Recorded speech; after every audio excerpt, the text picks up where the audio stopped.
Hi, welcome back to Traveling Fuzzy. I'm Fuzzy. Hi, y'all. So welcome to Saturday afternoon. Getting close on Saturday evening. Well, it's after 5 o'clock, so I guess it technically is Saturday evening, eh?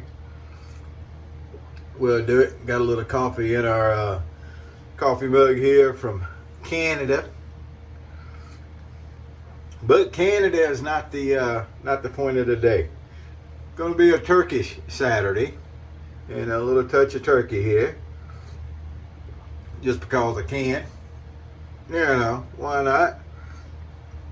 Need some coffee. So I've already put in a shift today at the store. And then now I got to go in and work a long shift tonight at the other job. So it's Saturday, it's the weekend, so we do 12-hour shifts on the weekends. And it's not that big a deal. As long as everything runs right, it's pretty smooth. You know, break glass in case of emergency, I've said before, and that's kind of how it is. So, touch of turkey. We're going to use our Turkish aftershave, the Barber Deluxe number 13 here in Marmara. We're going to use Arco, and this time we're going to use the cream instead of a soap. You know what? No. Let's not do that. Let's change that part. Because sitting right here, I have a soap, and I just, for some reason, I want to use the soap tonight. So this is a shaving factory. It's a Turkish soap. I buy it kind of local. I mean, I have to drive over to Lafayette, but I still get it from a brick and mortar shop. They've got a health food vitamin store over there. It's got a pharmacy in it. You get all this stuff, and it's got all the essential oils and all the healthy artisan-made soaps and things like that. It's called the Drug Emporium in Lafayette. And they have a shaving section, and it's really nice. So anyway, it's a Turkish soap from over there. We're going to use our little Turkish boar brush that we use a fair amount around here because I like it. The Timizel, that's how I would pronounce it. We're going to use that. We're going to use our little Turkish razor here. It's the Yuma. If you remember, we got the little Turkish Yuma. And then as far as blades, Derby. Turkish blades, right? Now, someone correct me if I'm wrong, but I believe Derby or Turkish blades. And I was digging around in here the other day, and I found out that I have a tuck of Derby blades here. So if I'm not mistaken, Derby blades are Turkish, and of course somebody will correct me if that's wrong, because people like doing that, and I'm okay with it. You know, if I'm wrong, let me know, but I think I'm right on this one. So anyway, Derby. And it's just, you know, Derby blades are nothing fancy, I've been told, and everybody, y'all does this and y'all does that and whatever. So, anyway, don't always need fancy. So, I didn't even really do a lot of good prep work for this particular shave. So, we're going to take the old blade out of the Yuma here, which was I think it was the Indian Gillette blade that I had in there, if I remember correctly. And then we're going to put, there we go, get this open without slicing our fingers. It's important when you're doing this kind of stuff not to cut a finger, if you haven't thought about that. So we got the old cap here. We're going to lay the new blade into the cap. This is how I do it. Put the new blade into the cap and everything lines up there. Then we're going to put the base plate on top of that, something like that, and then we put the handle on. And that way you don't cut a finger. Everything's nice and tight. You get a little bit of hangover of the end of the blade there, and people talked about that can snag in here and this, that, and the other, and I guess that's true. I don't remember if I've ever had that happen. If you go back and you watch a video somewhere down the line and I say, yeah, I remember when that happened, okay, I remembered it then, I don't remember it now, and that's, you know, not so unusual. So anyway, that's the setup for today, and of course the soap is in our scuttle here, and this is one of my favorite scuttles. I've got a couple like this. Now, I didn't use this the way the scuttle was. You remember these were like, when people didn't have running water, you could put your hot water in here, you could put your brush down into the scuttle there, and it would soak, and you would have your water for a shave. That's my belief on how it works. But anyway, see, lather just right off the top of the soap here. There's nothing fancy about it, nothing complicated. I don't know about not being fancy. That's a fairly nice. This is an old Foley mug. Now, this is not one of the old Foleys that would actually be worth a bunch of money. I guess they made old Foley for a long time, and this one was when I looked it up and looked at it, it was from, you know, early 80s or something like that. I can't remember, late 70s, early 80s. But anyway, whatever it was when they were being more mass produced, and it's not really one of the ones that would be worth a whole lot. Apparently there are some that are. I don't know a whole lot about pottery stuff that's worth a lot of money, but apparently at one point there was. So anyway, we just start with, like we always do, a little bit of a damp brush. And you start, we're going to build like we always do, we're just going to build us a paste. When you have routines, you use them. And there we go. So we've been having some really nice fall-like weather. And in South Louisiana, Mother Nature does that to kind of lull you into a false sense of security, and all of a sudden she turns summer back on for a little while. So we're waiting on the turn back on for summer. But currently, we're having fall-like weather, which is really nice. It's dry, it's been clear, humidity's down. It's cool, especially in the morning. It warms up some in the afternoon, but with the humidity down, that's not as big a deal. It was really nice in this part of the world. And what that means, in Fuzzy's book, is that squirrel season's right around the corner. And every year, Buddy says, "Oh, this is the year I'm going to squirrel hunt. They're going to forget what I look like on off days because I'm going to be in the woods," and it never really works out that way.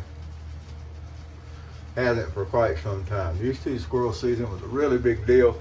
You didn't miss opening day, and it was a really big deal. My granddad had squirrel dogs, and I can remember going out, and if you've never hunted over dogs, I wasn't ever a real big fan of deer hunting over dogs. I never did it very much. Wasn't one of our things, but coon hunting over dogs was nice. That was just awesome. And then squirrel hunting with a dog was just incredible. And Granddad had several over the years, and we'd go out and squirrel hunt with the dogs, and that was always fun.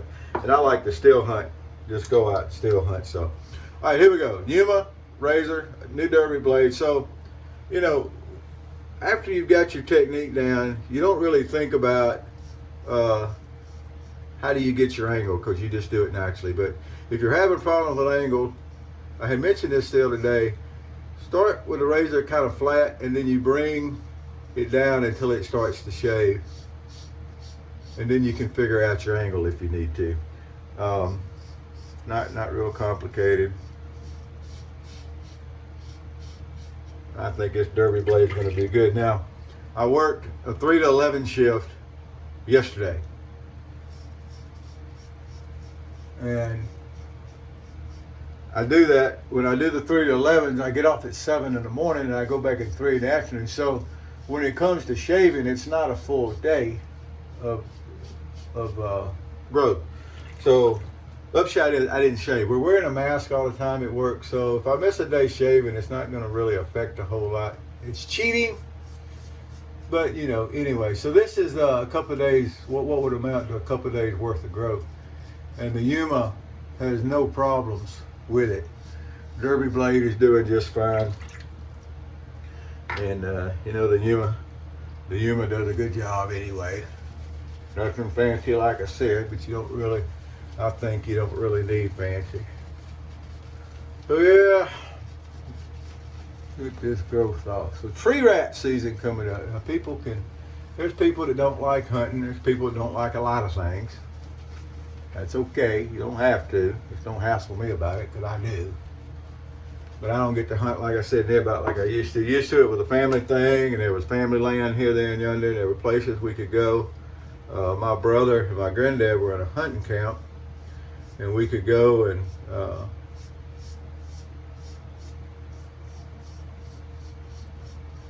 mostly there were deer hunters at the camp, at the deer camp, some leased land, and but there was also good squirrel hunting. And my granddad dearly loved a squirrel. When it came time to put a squirrel in the pot, and he learned to squirrel hunt, he said, because that was a big part of what they got to eat. Was what they hunted. So he was always loved some squirrels. My granddad ate the brains, and I never got into that or anything. But squirrel and dumplings is one of the things I remember. My grandmother made an awesome pot of squirrel and dumplings, but my granddad made an awesome pot of squirrel and dumplings too. We'd be in camp, and he would make squirrel and dumplings. Boy, you talk about good. I've got a cousin that tells a story that he and his wife came to my grandmother and grandfather. We called her my grandmother Nanny. She didn't want to be Granny, didn't want to be Grandma, so it was Nanny. So it was Nanny and Granddad. And they came to Nanny and Granddad's for Christmas or Thanksgiving or something, and they show up late at night. And they've been traveling. I don't remember where they traveled in from. Kentucky, Indiana, something. I don't remember now. It's been too long. But anyway, they get in and it's late at night and the kids are asleep, whatever. They put the kids down and they get to looking around and either my grandmother or my nanny or granddad, one of them told them that all they had to eat was squirrel and dumplings. That's all they had cooked. And my cousin's wife looked over and said, well, what are we going to do? And he looked over and said, I'm eating squirrel and dumplings. I don't know what you're going to do. So it was, hear him tell it was pretty funny. Pretty funny. I think he told that story at Granddad's funeral, if I remember correctly. But anyway, I've heard it a couple of times over the years. So that was a big thing with Nanny and Granddad cooked squirrel and dumplings. And that was something. Especially when it was cold outside.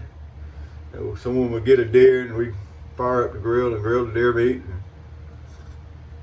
that was always good. And my mom would cook it down and barbecue and make it was like pulled pork, but it was with deer, and that was always really good. Boy, do that with sandwiches with some mayonnaise and some pickles. That was good. That was really good. We're talking about cooking. Got our witch hazel out. That didn't have anything to do with cooking. But anyway, talking about cooking, we were discussing stuff at work the other day, and I mentioned the fact that I used to make a mean peach cobbler from my mom's recipe. And so now I've gotten myself, at some point in the near future, I've gotten myself obligated to making a Southern style peach cobbler to go to work and share. But it's not a cobbler that has the what's the crumble on it. It's not that kind of cobbler. If you ever watched the movie Steel Magnolias, they talk about how easy it is to make a cobbler. Cuppa. And that's what I make. It's been a little while since I made one. But I need cobbler about like I need a hole in the head, but need very seldom has anything to do with it. So yeah, got myself obligated to make a peach cobbler. When I do, I'll take some pictures and post them over at Toast. All right, well there we go. 2 lather passes with the Turkish soap and a Turkish brush. And Turkish razor did 3 passes, one of them with witch hazel. Now, if you're not familiar, if you haven't been watching videos very long, you're not familiar. I use witch hazel for my 3rd pass to touch up, clean up pass. When I put it on, I feel like I can feel where the rough spots are, and I also feel that it makes the what's left stand up so that you can get at it easier, and it's just makes for a really good shave, I think. So we got a really, really high quality shave on our Turkish Saturday. Very nice. It's not Turkish coffee. I don't make Turkish coffee. I'm not Turkish. You know, so that's what you get sometimes. It's like when I cook spaghetti, I don't cook Italian spaghetti because I'm not Italian. I cook what is probably a very much an American version of spaghetti. And my brother will tell you I cheat, and he's right. I don't sit there and cook my tomato sauce down all day. I use a prepared sauce that I add my own vegetables in, and I put my own, add a little seasoning here, a little seasoning there, do a little of this, do a little of that, do the hokey pokey, put your right foot in, put your left, but anyway.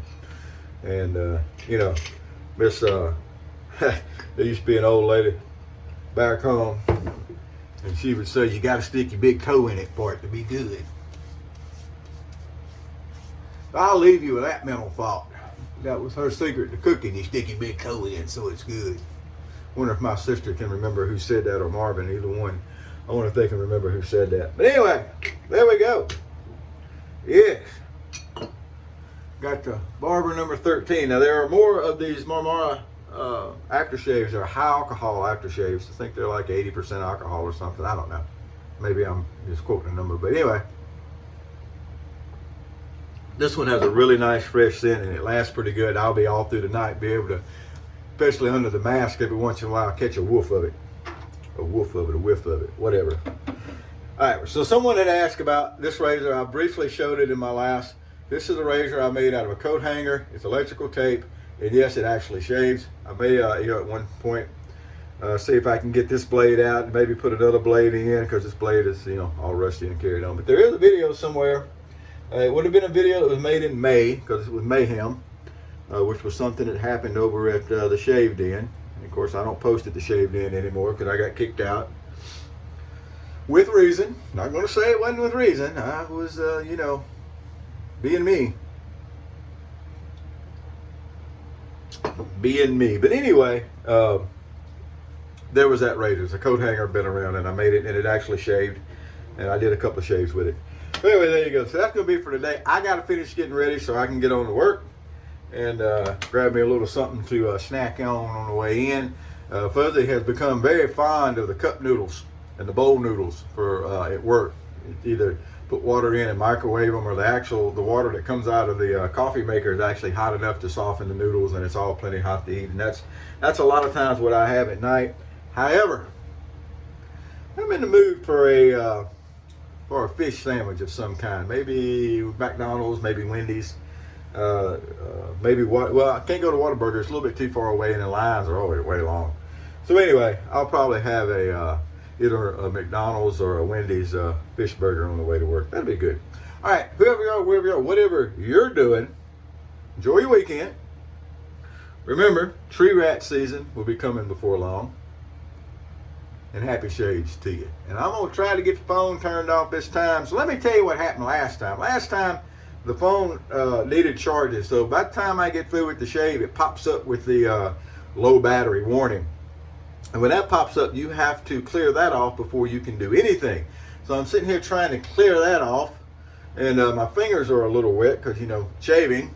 And it wouldn't work. And then by the time I did that and I got it, the phone just falls and it knocks all my aftershave stuff, because I got a little stand under where my phone sits up here on the mirror that got my aftershave. So that's what that tumble was at the end of that last video. Hey, at least it didn't hit the water this time, right? So that's probably the third, fourth video I've got where the phone falls. It happens. But that's what happened then. So this time I made sure the phone was charged up. I don't have that problem, because when I push the button, it's going to go off.